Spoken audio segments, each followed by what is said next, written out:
අර මතකද දැන් අවුරුදු 2ක් විතර ඇති දක්ෂ ව්‍යාපාරිකයෙක් තාත්තා කෙනෙක් කෝටි ගාණක බිස්නස් එකකට එළියට බැස්සා. බහිනකොට ගෙදර හිටපු පොඩි එකා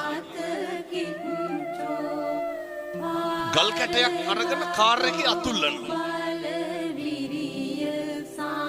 තාත්තා ඩිකිය ඇරලා ඩිකියට දැම්මේ බ්‍රීෆ් කේස් එක. ඩිකිය තිබ්බා වීල් බ්‍රෂ් එක. පොඩි එකා ගල් කැටෙන් අතුල්ලනවා කාර් එක.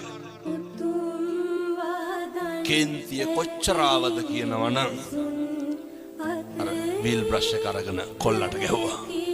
දමලා ගැහුවා.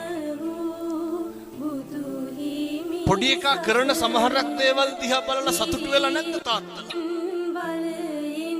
එහෙමනේ. ප්‍රතිරූප ගොඩ නගන්න එපා.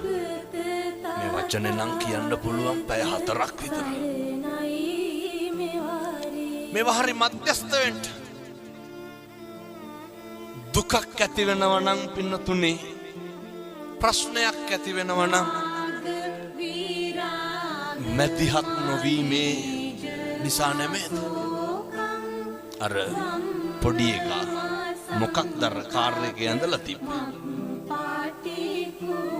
කොල්ල ගල් කැටයක් අරගෙන කාර් එකේ ලියලා තිබ්බා. මම මගේ තාත්තට ගොඩක් ආදරෙයි කියලා. පුරුදු වෙන්න ඉවසන්න. තප්පර 30ක් ඉවසලා බෙල්ල හරවලා බැලුවනම්